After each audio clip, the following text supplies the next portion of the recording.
Welcome to Spirit Journey Collective. I'm your host, Sarah Ty. Get ready for compelling conversations with guests of all walks of life who believe they have found their purpose.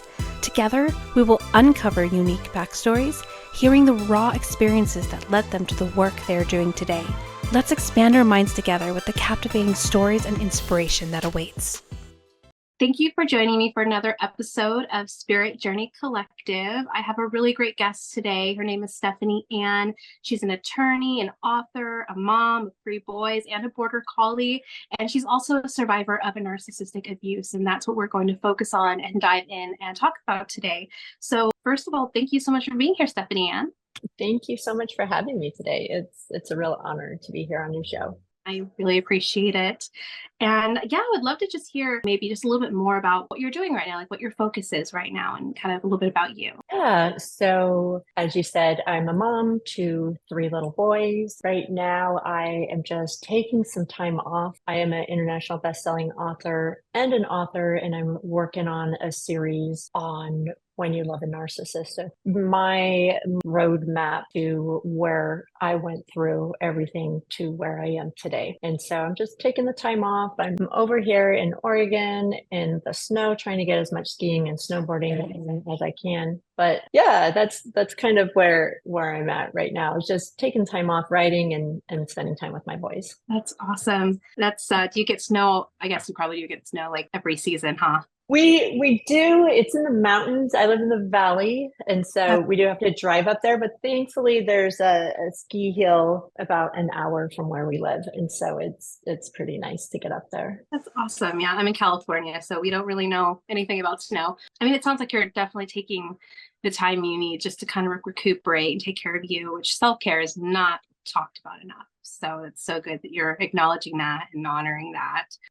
But yeah, I'd love to just maybe start with a backstory. How did you get to where you are today and just the path that led you here? Yeah. So, I found myself on the floor in my sister's bathroom, and I was just crying like, why me? God, why me? I'm a good person. I did everything right. I followed all the rules. I'm a good mom. Was a good wife, but why me? Like, why are all these bad things constantly happening to me? And why can I not get relationships and marriages figured out? And, I was just sitting there and it just really stuck. And I couldn't get past all this pain and suffering that I went through between 2 marriages to, a covert narcissist and then an overt narcissist. I lost a house in a house fire. I lost a house in a hurricane. I had a baby born with a rare genetic disorder. My second husband's ex-wife died of COVID. And all of a sudden we had 6 little boys. And it was just like all this stuff just kept happening to me. And then I lost my eyesight and I couldn't see. And I'm sitting here like, why me? And it was in that moment I felt the divine saying to me, Stephany, you are not seeing your story through the right lens. You are not seeing your story. I physically could not see. I spiritually, metaphysically, whatever. I couldn't see my life because I was stuck in this victim mindset for so long. I didn't know how I got there. And I really needed to let that victim story go and become the hero of my story. And for me, that big transformation came when I was able to stop seeing my 2 ex-husbands as monsters trying to destroy my life. But instead, I could see them as teachers who were sent here to teach me these very powerful lessons. And then once I was able to see the lessons, I could release. I could let go of the victim story and break those patterns. And so that's kind of in a nutshell how I ended up here. Wow. So you went through 2 different narcissistic abusive marriages. Yes. I have my own experience with narcissism, so I'm already familiar with what that means. But I'd love for you to share what exactly, when you're saying narcissist, like what exactly do you mean by that? Like what would be a good definition for those that maybe haven't had their own experience with one yet, or they've heard the term, but they don't actually know what that means? Yeah. So, I don't know if you remember, but back in middle school, for me anyways, we had to study Latin and Greek. And narcissist was a man who actually fell in love with his reflection. He never left. He died staring at his reflection. And so to be diagnosed as a narcissist, you have to meet certain criteria, certain personality criteria. And, narcissism it's one of the cluster B personalities, disordered personality. So it is a disordered personality. They have many protective layers of self, and then it creates this. It's like a cake. You have all these different elements and components and ingredients, and then in the end, you have a cake. And so some of the criteria are this grandiose sense of self-importance, a preoccupation with fantasies of unlimited power, wealth, beauty, this excessive need for admiration, adoration. They want to be fawned all over. A sense of entitlement and respect. Respect is really big for them. They want to be respected. They want to be honored. They are very arrogant. And the thing is that they lack empathy, and they will exploit anyone to get whatever it is they want. They will manipulate, they will gaslight, they will do whatever it takes to have power and control over you. So narcissism is all about power and control. And, there is a cycle of narcissistic abuse. And so the first stage of narcissistic abuse is the idealization stage. Then there's the devaluation. And then there's the devaluation with intermittent love bombing. And then there's the final discard. And so, the first stage, like any first stage when you are meeting someone new, it's exciting, right? Here's this new person you just met. You want to get to know them. But the thing is, when you're with a narcissist, they really want to get to know you. The relationships moves very quickly and very intensely. You can form an attachment very, very quick because they are so charming. They are charismatic. They are wonderful in the beginning. They want to know everything about you. I remember so many of my girlfriends would complain that, well, guys just never seem super interested in knowing all the deep stuff about me. I'm not a narcissist. A narcissist wants to know everything about you. They want to know your insecurities. They want to know what you love. They want to know your hobbies. And all of that stuff is good. But see, they want to know all that because they need to become the person that you want them to be. Does that make sense? So they aren't, again, it's a disordered personality. So they have all these different layers of self. And so when they meet you, they put on a new layer of self because they mirror you, they mirror your values, they mirror your hobbies, they mirror everything about you, and they become the person that you want them to become. If you want someone who's a good listener, they are a good listener. If you want someone who's a partner that's going to be supportive and hear your stories and go do fun things with, they will become that person. And so in the beginning, it's very hard to even know that you're with someone like that because they make you feel so good about yourself. And once they have you hooked in this relationship, whether you start telling each other that you're in love with each other, you start making plans for the future together, maybe you move in together, or in many cases, you can get married very quickly, and then they have you have you trapped. And so that's the idolization phase. So I tell people in the beginning of a relationship, when you meet someone, if it's too good to be true, it probably is too good to be true. If there is a lot of future fantasizing together very, very quickly, that could be another red flag. And, I'm not saying that everyone is like that, but this is the pattern, and narcissists have a pattern.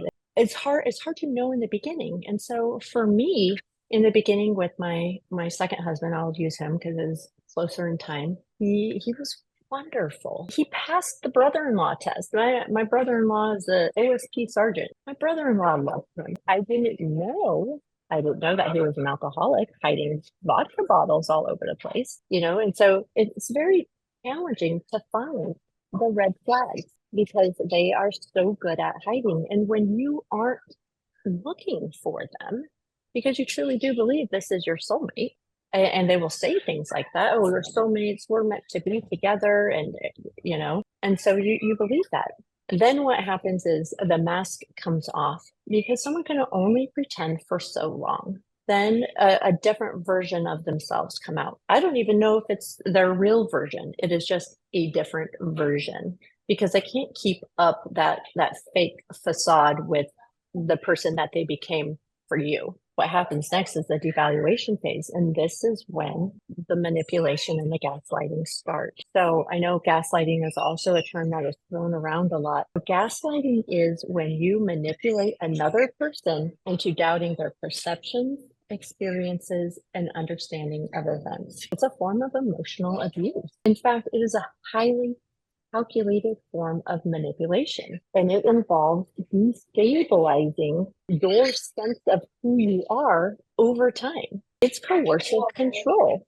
It's coercive control by someone you trust and someone that you would never in a million years think that they would start doing this to you.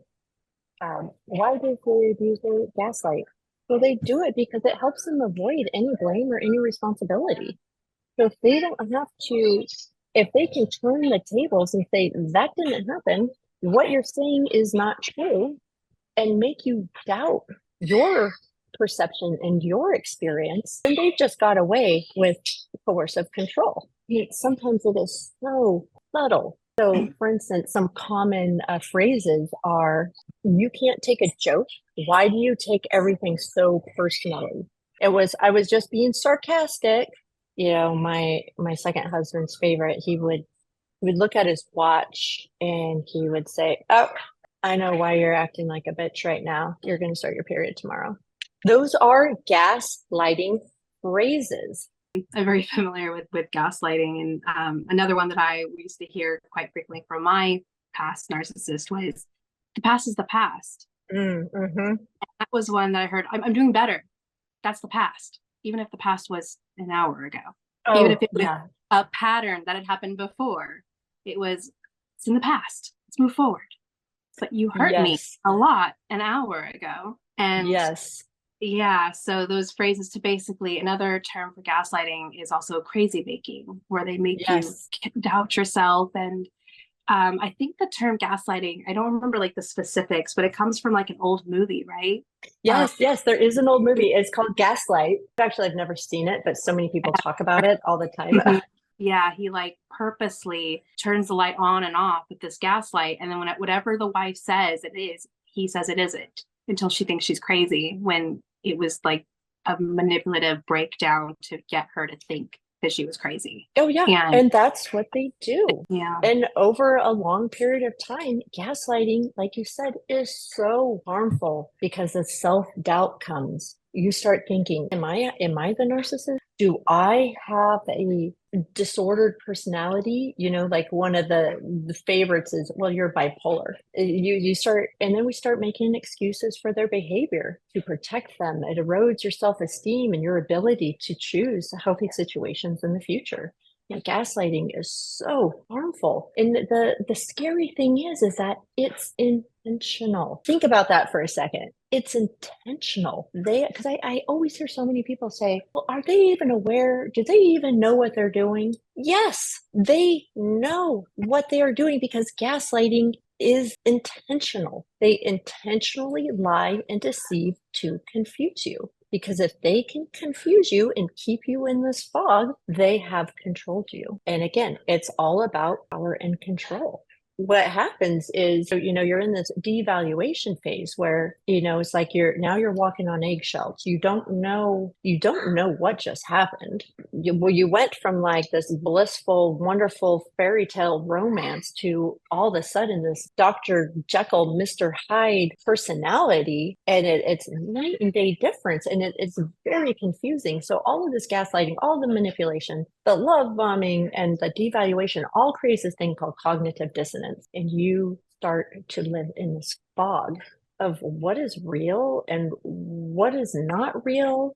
Did you just say that? Did you mean it? Why am I protecting you? Why am I justifying your behavior? And so because of all of this, a trauma bond forms. And I'm sure you've heard the word trauma bond. But because of all that intermittent reinforcement, you know, they're mean, then they're good. They're mean, and then they're good. I like to explain a trauma bond like a drug addiction. And I used to tell both of my husbands, like, I really felt like I was addicted to you. And I didn't know why. Like, why am I so addicted? Like, I want his attention. Just one smile or whatever it is. It's like, it is very strange unless you've been in it. It's very hard to describe this addiction you have with this person. And so if you think about someone who's using a drug addict, the first time they use the drug, they get this really high dopamine rush. It takes them way up here. And so they're like, oh, that's that, I'm going to do it again. They calm down, they have they're low. So then they go get another fix and it takes them back up again. But it doesn't take them back up to the first high. So every time they use, they get less dopamine release. But they keep using because they want that reward. They can't handle the lows. The lows start to get very low, and then the dopamine becomes less and less, and they become addicted to this cycle. It's very similar with a trauma bond. You become addicted to this cycle. Like, okay, well, they're going to be good, so if I can just get through the hard times, it's going to be good again. And then we stay because in our head, we're still thinking about that first stage, that idealization stage where they were wonderful and perfect. And so we're like, well, what and who do I have to become to get that first guy back that I fell in love with? What do I have to do? I mean, they'll tell me, well, you need to go lose weight. Well, I wouldn't have cheated on you if maybe you lost 10 pounds, or maybe if dinner was cooked better, or maybe if you'd organize the house and take care of the kids so it's not so chaotic. And then maybe I would come home, whatever it is that they're saying.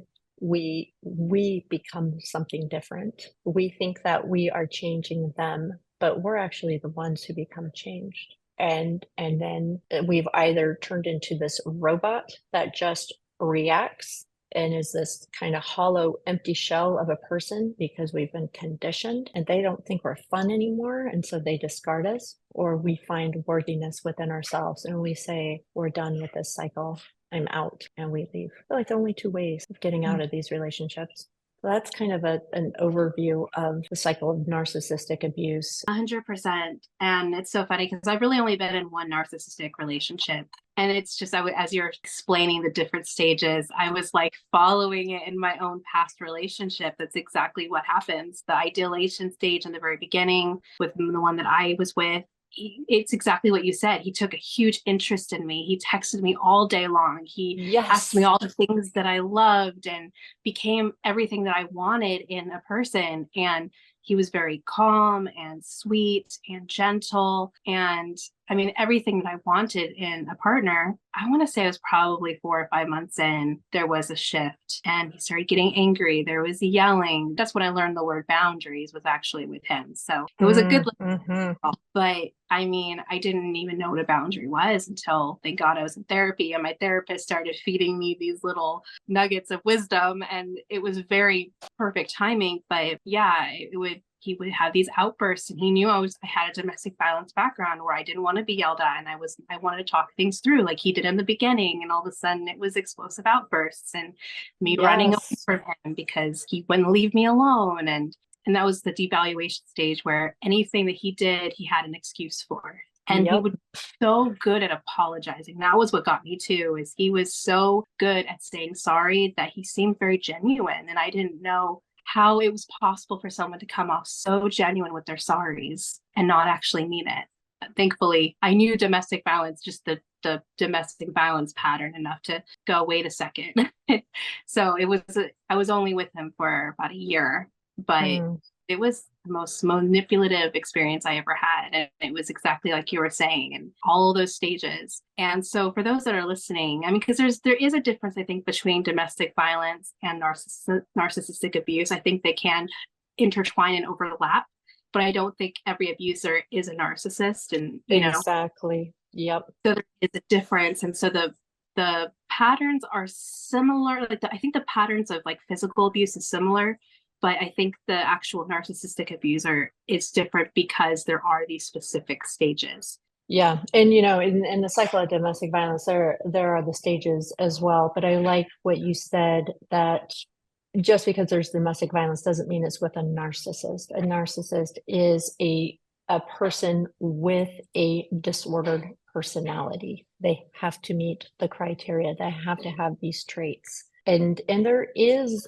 almost this playbook that you can talk to anyone who's truly been with a narcissist, and they will tell you everything that I just told you. It is so similar that it is almost scary how similar the behavior is, how similar the gaslighting phrases are, and the things they do to devalue you, to bring you down. I mean, and again, it's like we have to remember this, they have a disordered personality, and they're going to twist everything. They make stuff up. You can have the proof. My first husband had multiple affairs, to the point where he moved in with another woman, and he still did not believe he was having an affair. I'm like, we are still married. I'm not having an affair. Okay.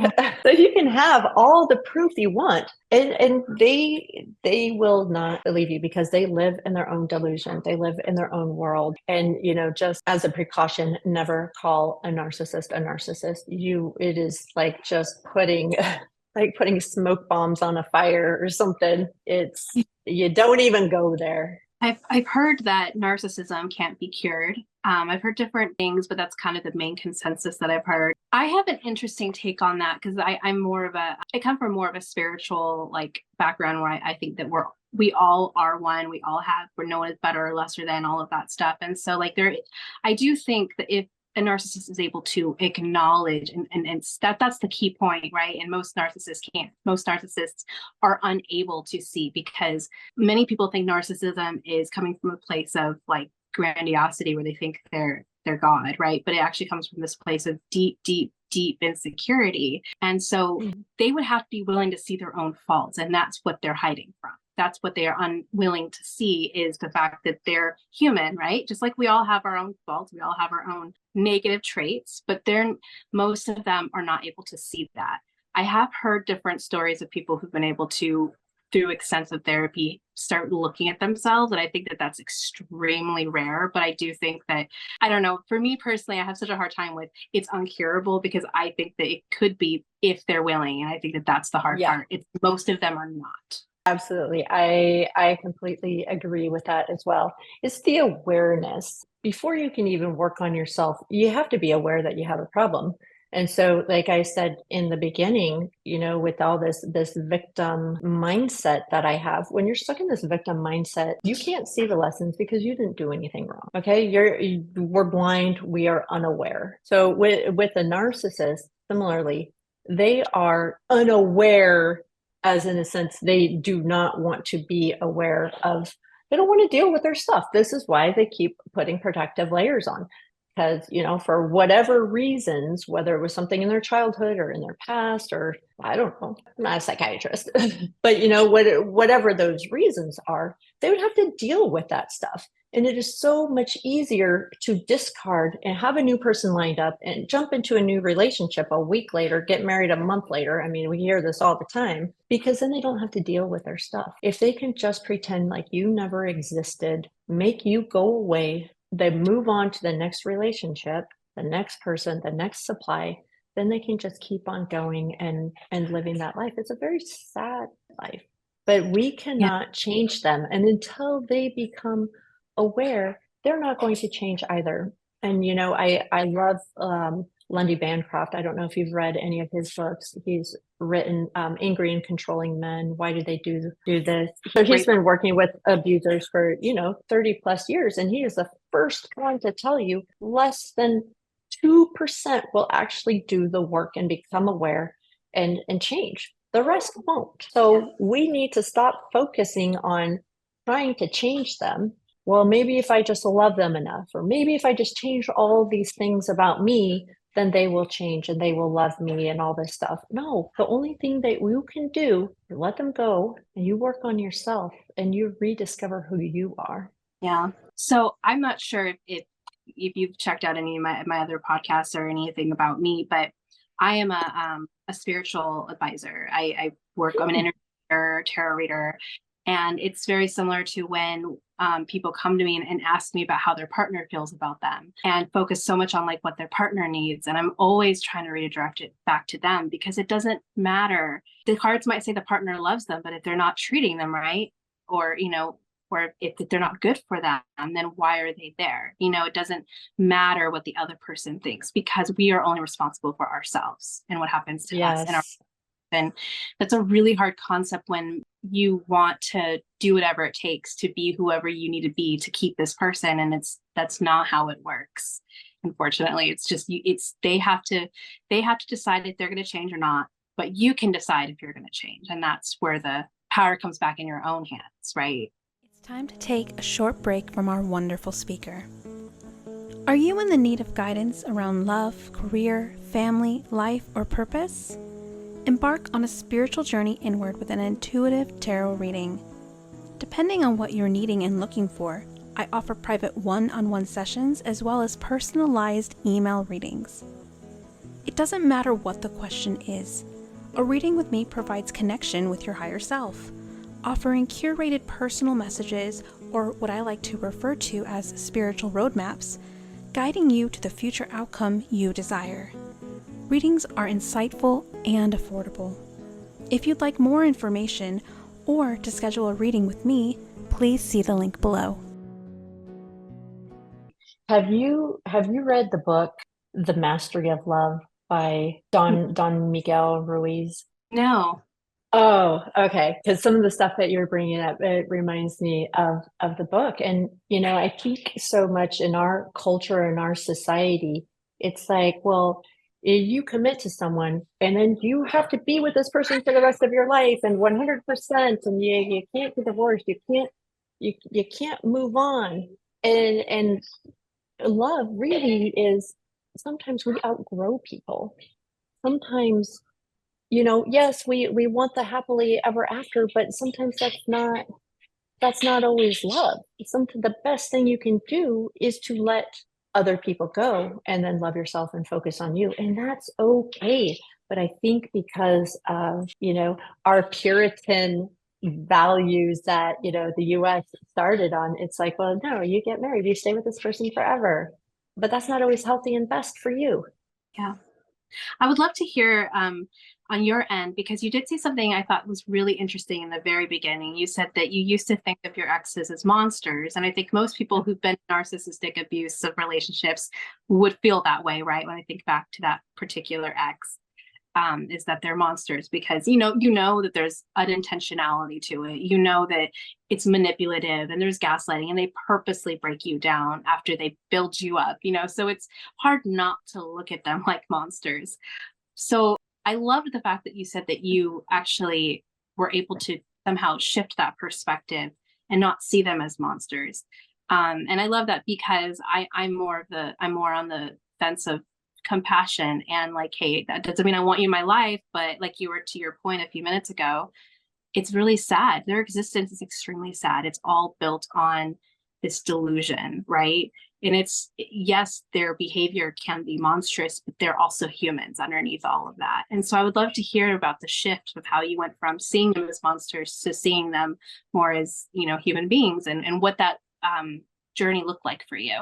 Yeah. So like I was saying, I was on the bathroom floor and just like stuck in this why me, and not being able to see anything positive or good or any of the lessons. And, when I had that shift of what if, let's just play along here. Right. So I got out a journal and I said, okay, what if they aren't monsters here trying to destroy my life? What if they were teachers here, sent here to teach me these powerful lessons? And what would that look like? And sometimes we just have to play along. We might not believe it, but we just have to play along. And so I started with my first husband. Okay, Josh, you're a teacher, was with you for 14 years, and then you spent 6 years using legal to further the abuse. What did I learn from you? And so I could say, since you brought up boundaries, thank you, Josh, for showing me that I need boundaries in my life. I thought I had boundaries, and I was definitely the boundaries police for him. He had multiple affairs over the years, and I would confront the other women. It's not my job and my responsibility to be the boundaries for someone else. I'm not responsible for someone else's lack of boundaries. It's exhausting. It's horrible. to be that person. And so I can say, thank you, Josh, for showing me that I'm only responsible for my boundaries. And so when I went into my second marriage, I thought I had boundaries going into that marriage, but I didn't. I had a toddler fence. And you know what a toddler fence is, right? It's these little portable fences that you can configure in all kinds of shapes and put them wherever you want. So that was my boundary I brought in. I brought in my little toddler fence, set it up all nice. And then he came up and pushed up against my toddler fence. And I was like, oh, let me pick my boundary up and move it. It's portable. I would pick it up and move it 10 feet over here and set it down. Okay, here's my boundary now. And he'd come right up to that boundary, push on it, because it's a toddler fence. It just fall over and I just pick it up and move it somewhere else. That is not a boundary. A boundary is something firm. A boundary is something that you say, if you are going to do this, I'm going to do something else. I'm not going to put up with it. That's a boundary. It is not a toddler fence. And so, I can say, okay, thank you, Josh and Jace, for showing me the power of boundaries and how important boundaries are. I can say, thank you, Josh, for showing me that I am worthy of so much more. And, I think a lot of it comes down to worthiness. That's why I tell people, I'm like, when you find the strength and courage and worthiness within yourself, you will leave. And so, I could say, thank you for showing me these things. And so I filled up a whole journal. I went meticulously through both of my marriages. There's 17 years of what did these guys teach me, if they were teachers. What were the powerful nuggets of wisdom, the priceless gold? What did they teach me? Then you know where you need more compassion. Then you are able to forgive, because so many people are, oh, I'm not going to forgive, and you don't need to forgive. And I know that's a whole different thing. There's a lot of people who don't, and they still sleep fine at night. But I do believe there is power in forgiveness. And it's not that you are saying, I was okay with everything they did. I'm forgiving them so that I can release myself. I had to forgive them on behalf of my children as well for the things that they've done. But when you stop seeing them as monsters and see them as teachers, it's easier to forgive. It's easier to have compassion on their situation and stuff. But also, once you have that perspective shift, you know now what needs to be released, what exactly needs to be healed, what needs to be worked on, and you break these patterns. So you stop repeating and calling into your life these toxic relationships. And I truly believe that we continue to repeat things until you learn the lessons and break those patterns. And I mean, you see it through everything. And so for me, when I was able to do that, then I could say for me, instead of why me, for me. And the for me was the lessons I got out of. The for me was the forgiveness that I was able to give to myself and to them. And I can move forward now. I love that so much. There's so many things I want to touch on just from, those choices that you made to shift your perspective, because it's all about, and I also liked how you said how you were looking at your life through a different lens, but not through the lens that was helping you grow or was benefiting you. It was from the victim lens, right? And so you're able to shift it to a more of an empowered lens. And so the first thing that came to me was when you shifted into, okay, they're my teachers. And so what does that mean? Well, now you're also shifting into a vibe and a frequency of gratitude, right? Mm-hmm. Now you're grateful for these lessons that helped you see what you needed to heal in order to not have to repeat the same cycle again. And so that's key right there, is that you're able to almost, obviously not thank them, like, thank you for hurting me, but in your own way, be able to say, thank you for the experience, because now from this experience, I'm going to make better choices because now I'm aware. And even forgiveness, it's not for the other person, it's for yourself. Yes. And it's all about acceptance too, because you can't change what was. It's already done. It's already happened.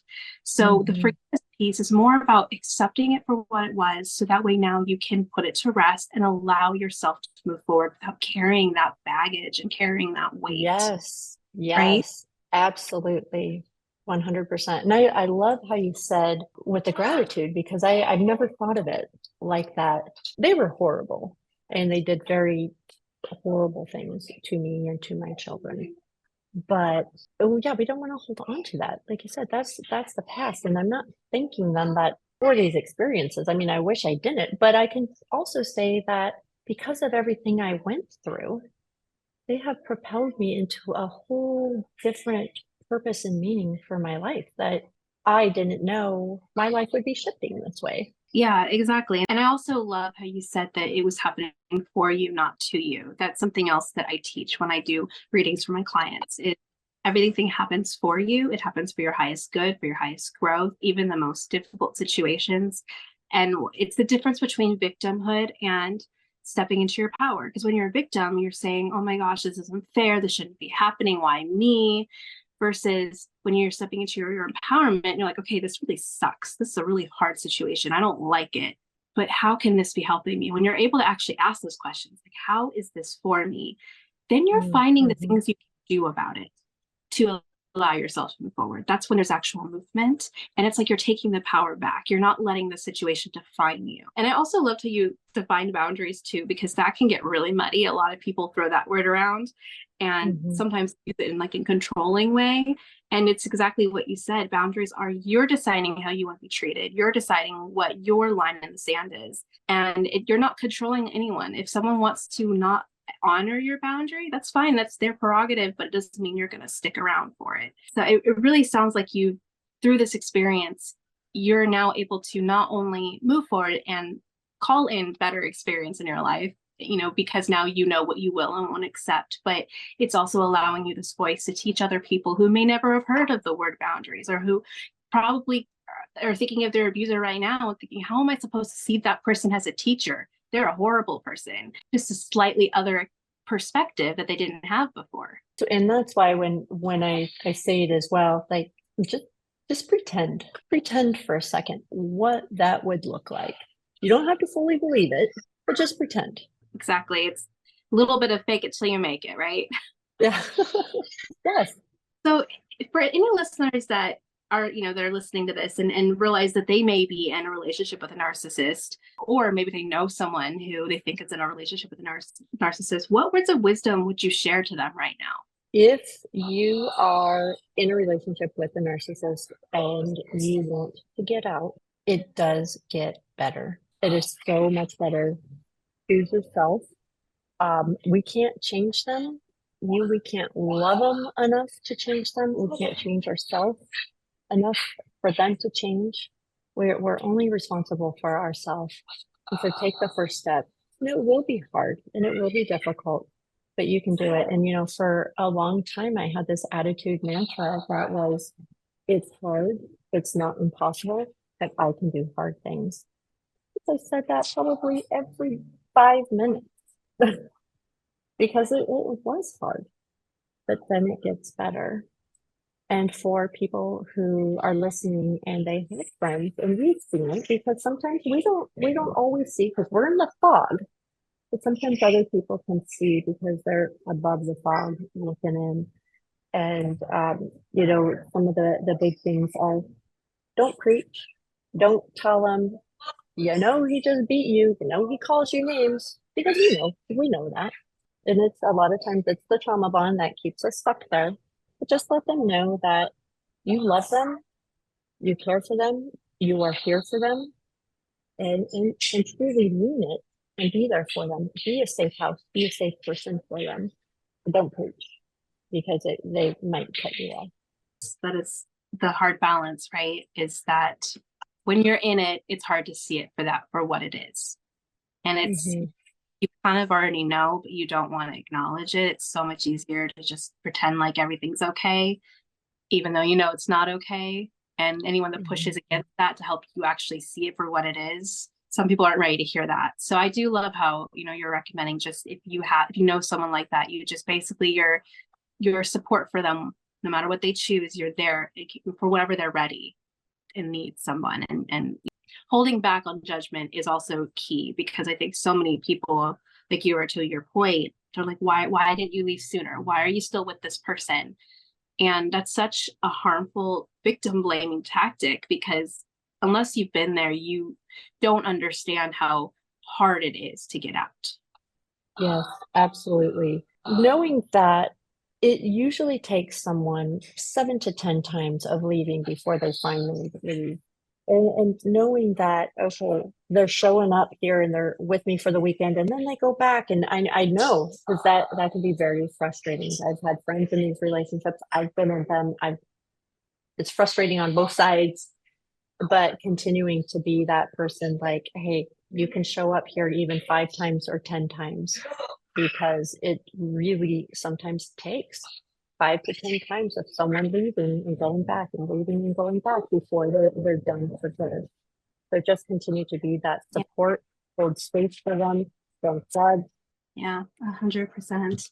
From here, so with you sharing your story, and I know you've been on several podcasts and you're writing a book about this experience too, right? And so sharing your story is a really big part of your life. Do you feel like sharing your story is a big part of your purpose? I do. I really do.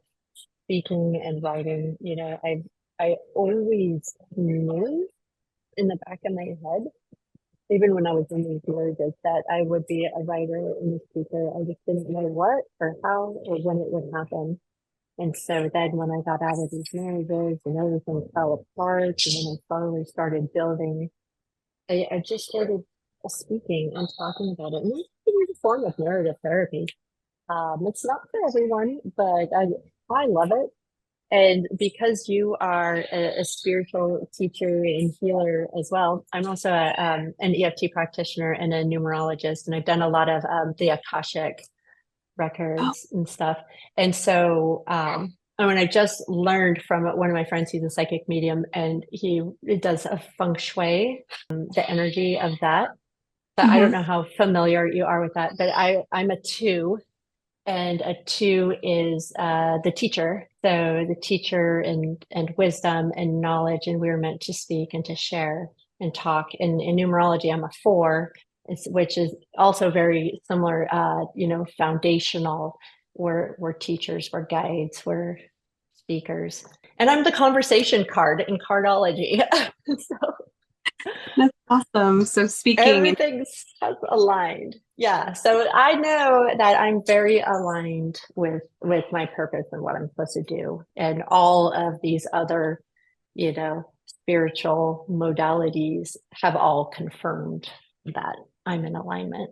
Yeah, it sounds like you've taken yourself from a place where you didn't really, sounds like you probably didn't feel like your voice mattered very much. And now you're coming back with this powerful voice of, not only am I a hero to my own story, but I'm helping other women and, domestic violence victims find their voice too. So you're taking your voice and you're like lending them your voice so they could find theirs too. And that's so powerful. Yes. And creating the roadmap to, awakening and what happened and how to rediscover yourself. Which is so needed. That's really where you find your power, is when you get reconnected with yourself. And I mean, it's so sad when you see people who are sleepwalking and they just don't know. And you see that in a lot of victims where they just kind of day in and day out, and they don't realize that there's so much more, especially starting with love with themselves and for themselves. I like to do a section called Synchronicity Story Time. And it's just sharing about either whether or not you had some kind of a divine sign, maybe about leaving your relationship, start getting on and talking with your voice and sharing your story. If you have some kind of divine synchronicity around that, or if you have, and if not, if you happen to have some kind of like a fun paranormal story that you can't explain. Do you have anything like that you could share? Oh, I have so many of those, so many. And one I did share in the beginning, the why me? Like when I was just stuck and just so in this mess of my life, I heard the divine. I heard God saying, Stephany, you are not seeing your story. And I truly believe that's why I lost my eyesight as well, because the universe will send us all these nudges and wake up. They'll send us things, and I can go back now and just see, oh my God, Stephany. And it's hard when you're in these toxic relationships because the voice of the abuser becomes so loud in your head that the voice of a God or divine, our intuition, it just gets quieter and quieter and quieter because they are just so loud in our head. And so for many years, my intuitive voice was very suppressed because all I could hear was my two ex-husbands both destroying my life, And now that they're gone and everything is clear again, the intuition is back and strong again. So, one of the first ones was God saying, you're not hearing your voice properly. And another one was for months when I was recovering from all of this. It was every day. It was like, this is so hard. I don't want to do this anymore. I don't want to go through this anymore. And then again, God was saying it's hard, but it's not impossible. And then I was in a meeting with one of my friends who channels things. And I was like, hey, can you channel something for me? She's like, all I'm getting is that it's hard, but it's not impossible, Stephany. You will get through this. And I was like, you do not know that I just got not impossible like 2 days ago. And now you are saying it. And so, it's one of those things where it gives you goosebumps. So yeah, I've had a lot of moments like that. And, we all have all of these faculties to hear, to connect with spirit and the source and what, whomever we resonate with. Then we have to redevelop them. And especially when you get out of these relationships, because it's like their voice is just so loud and so strong in your head. You got to get it out and then start listening to that soft voice again that will guide you and lead you. And that's so true, because I think also when you're in those sort of situations, you don't trust yourself. When you get out, you don't trust yourself. You don't want to meet someone else who's an abuser, so you have like zero trust in your own abilities at that point, which means, of course, you're not going to listen to any inward voices because you're already thinking you're incapable. So 100% something that you have to work through and process if you're coming out of it. But it is exactly what you're saying. It's the soft voice within that's always there. Everyone has it. That's why I love always adding an element of synchronicity to my podcast, because not everyone thinks about those things. But when you think about it, that's when suddenly you're more aware, and you can actually on a daily basis start seeing signs that you might miss if you weren't already in the mindset of seeing and looking for them. And so I love sharing these parts because I know, well, for me, I just love it. It's just very exciting. Like when you shared about your friend picking up the exact phrasing that you were hearing too. I mean, I got chills, it's like that. But I've noticed personally that just since I've been doing this podcast and asking these questions, I'm seeing more, I'm noticing more than I would have before, because it's already within my mind. I'm already more focusing on, okay, what kind of synchronicity is going to happen today? Yeah, no, I love that. And it's true. It's like what we focus on becomes our reality. So focus on finding those good things, on the synchronicities, on the miracles, on the good stuff, not on monsters destroying my life, because then they will be monsters destroying your life, and the universe will continue to bring that about. Change the inward dialogue. Yes, exactly. And that all started for you the day that you decided to look at it from a different lens. That's so powerful. And I hope that listeners who are following and listening to this really take note to that. It's our situations. It's all about how we're viewing it out of the lens. And that can be changed at any time. We're in control of how we view our life and how we experience our life. And I think that a lot of times we forget that part. So my final question I always ask, do you believe that everyone here has a purpose? Absolutely. We all have a purpose, and sometimes you don't always know what that purpose is. Like I was saying with mine, like in the back of my head, I always knew I would be speaking and writing. And I did that in the past with like legal stuff. But this is a little different. But as I became more and more true to myself, and as I've rediscovered myself, my purpose has it's like this path that was once dark has been lit up, and I'm just moving forward, and every step I take, it just gets lighter and lighter to where I can see further down the path. I love that so much. Finding our purpose is the journey, right? And it's about the more we connect with ourselves, the more we wake up, the more authentic we are. That's the more we find the thing that lights us up and gives back at the same time, right? Yeah. And that's the thing, like what you just said, it's your purpose is whatever you're passionate about. Exactly. Oh, I love that. Well, thank you, Stephany, for joining me today. Your story is powerful. I really believe that there are going to be several listeners who hear this who may never have even realized that they're in a situation that now they need to reanalyze and figure out what to do to move forward, that maybe they just didn't know they even had to, or maybe they know and they didn't know they could, right? So thank you so much for sharing your story and being brave enough to put your voice out there. Thank you so much. It truly is an honor, and I really enjoyed our conversation. Thank you for joining me on another inspiring episode. Remember, your purpose is a unique and unfolding path. I hope these conversations have ignited a spark within you. Until next time, keep exploring, growing, and embracing the beautiful adventure of connecting with your purpose. Stay tuned for more meaningful conversations. If you're wanting more, consider joining our free Facebook community called Spirit Journey Collective, your haven for spiritual exploration and personal growth. Dive into a supportive community where sharing spiritual experiences is encouraged. Unlock the power of intuition, embark on a journey of self-discovery, and connect with like-minded souls. If this sounds like a community you'd love to plug into, the link is in the show notes below. If you enjoyed the episode today, don't forget to like, share, and subscribe. And thank you for joining me on this journey.